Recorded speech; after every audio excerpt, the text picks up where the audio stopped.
Film bercerita tentang seorang anak yang bernama Ishan. Dia ini adalah anak yang masih duduk di kelas 3 SD. Ishan ini adalah anak penderita disleksia atau anak yang kesulitan dalam belajar. Jadi di kondisinya yang sekarang, Ishan masih belum bisa baca tulis dan menghitung. Dia lebih tertarik pada hal lain daripada mengikuti belajar mengajar di kelas. Di sekolahnya, dia jadi anak yang tanda kutip paling bodoh karena selalu dapat nilai paling rendah di kelas. Di rumah, dia bukan anak satu-satunya. Dia punya kakak laki-laki bernama Johan. Beda dengan Ishan, Johan adalah anak yang paling pintar. Hampir semua mata pelajaran dia mendapat nilai yang terbaik, bertolak belakang dengan Ishan yang selalu menjadi terbelakang di kelas. Ishan memang tak tertarik dengan pelajaran sekolah. Dia lebih tertarik untuk bermain dan menemukan sesuatu yang baru di luar sekolah. Suatu ketika, Ishan berkelahi dengan tetangganya yang bernama Rajit. Rajit kesal karena Ishan melempar bola ke arah yang salah sehingga permainan Rajit dan teman-temannya berhenti. Gak cuman marah-marahin Ishan, Rajit juga memanggil Ishan dengan sebutan idiot. Keadaan pun makin tegang sampai mereka baku hantam. Ishan mendapatkan luka di kepala sedangkan Rajit dapat luka gigitan. Hal ini pun membuat Ishan kesal karena nggak di sekolah, nggak di lingkungan tetangganya, dia dapat perlakuan yang sama. Ketika pulang ke rumah, ternyata emaknya si Rajit datang ke rumahnya, ngomelin orang tuanya Ishan, minta tanggung jawab karena si Rajit luka-luka. Padahal situasinya pada saat itu, Ishan juga mengalami luka yang sama. Bukan ngebela anaknya, si bapak malah langsung nampar Ishan karena bukan sekali ini aja Ishan buat masalah. Bahkan, si bapak mengancam kalau sekali lagi Ishan buat masalah, dia bakal dikirim ke sekolah asrama. Di sekolahnya, Ishan seringkali dimarahi gurunya karena nggak bisa ngikutin pelajaran dengan baik. Pernah sekali, Ishan disuruh bacain satu kalimat, tapi dia nggak bisa membacanya karena menurutnya, huruf-huruf yang ada di buku tersebut menari-nari. Ishan mengatakan hal yang sejujurnya, memang seperti itulah yang dilihat oleh penderita disleksia. Tapi gurunya menganggap Ishan lagi ngelawak di kelas. Ibu guru ini terus aja maksain Ishan buat baca dengan benar, sampai akhirnya karena nggak tahan dibentak terus, Ishan cuma ngedumel nggak jelas.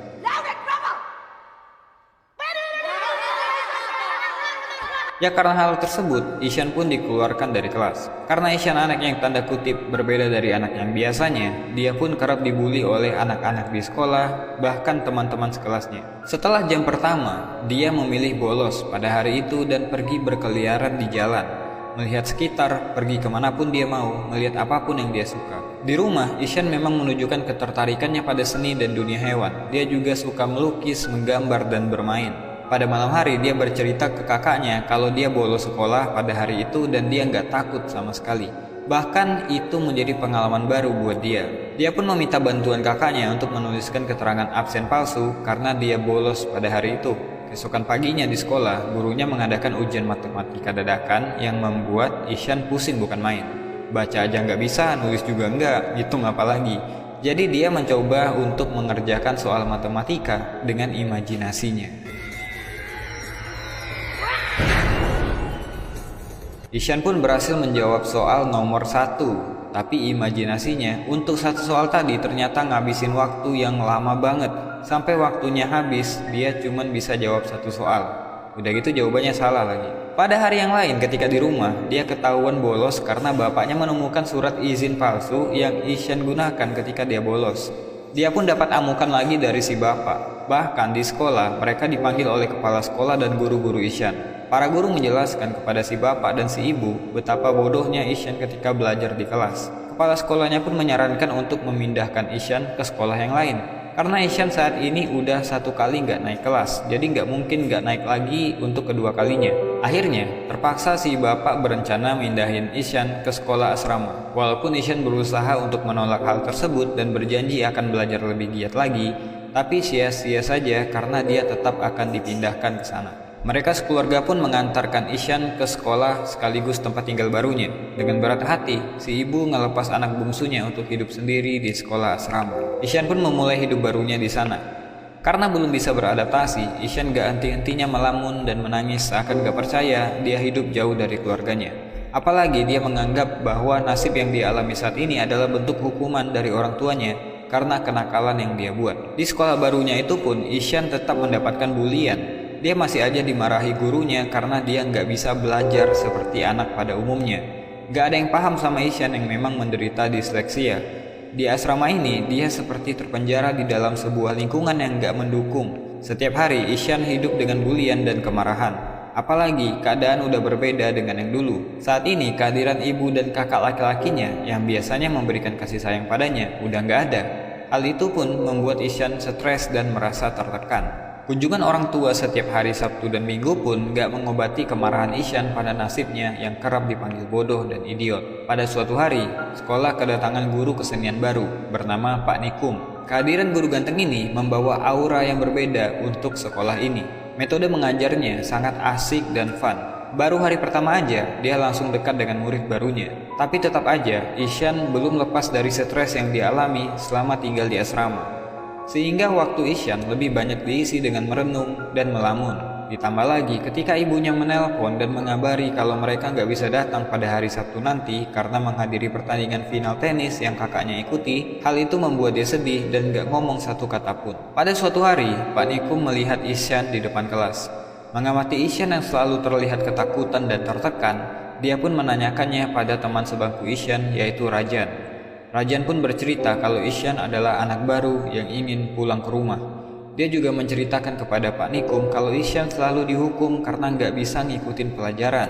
Jadi Pak Nikum berinisiatif mencari buku tugas Ishan dan akhirnya mengetahui bahwa Ishan adalah anak yang memang punya kesulitan dalam belajar atau disleksia. Pak Nikum ini adalah guru yang memang memahami anak-anak karena dia juga mengajar di sekolah luar biasa, tempat anak-anak kurang beruntung, di mana dia di sana udah terbiasa menghadirkan keceriaan untuk anak-anak. Dan untuk membantu Ishan dalam keterpurukannya dan juga untuk lebih memahami Ishan, Pak Nikum pergi ke rumah orang tua Ishan dan bertanya semua hal tentang Ishan. Dari sana si ibu menjelaskan kepada Pak Nikum bahwa Ishan sangat mencintai dunia seni seperti melukis. Mengingat Ishan yang selalu tertekan di sekolah, Pak Nikum pun menanyakan kepada orang tua Ishan kenapa Ishan sampai dikirim ke sekolah asrama. Ayahnya hanya menyebutkan keluhan-keluhan yang dia rasakan selama menghadapi Ishan. Dia nggak tahan kalau Ishan nakal lah, malas belajar lah, sering buat masalah, dan lain-lain. Pak Nikum pun mencoba memberikan penjelasan bahwa Ishan mengalami disleksia. Pak Nikum juga memperlihatkan pola kesalahan yang sama yang Ishan lakukan ketika menulis sebuah kata atau kalimat.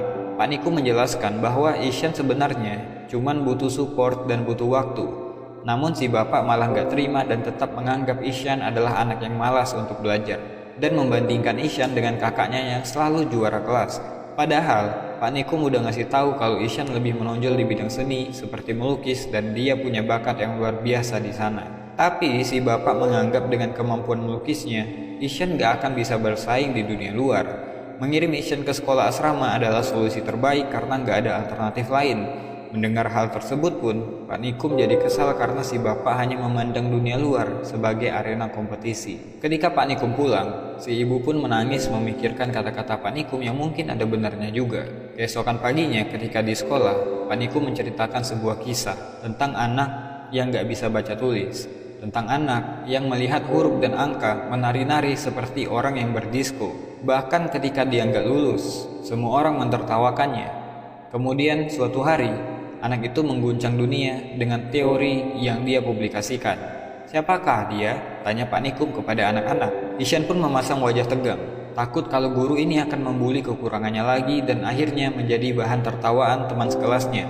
Namun ketika Pak Nikum menunjukkan foto Albert Einstein, Ishan pun kaget. Ternyata yang lagi Pak Nikum ceritain adalah orang-orang jenius.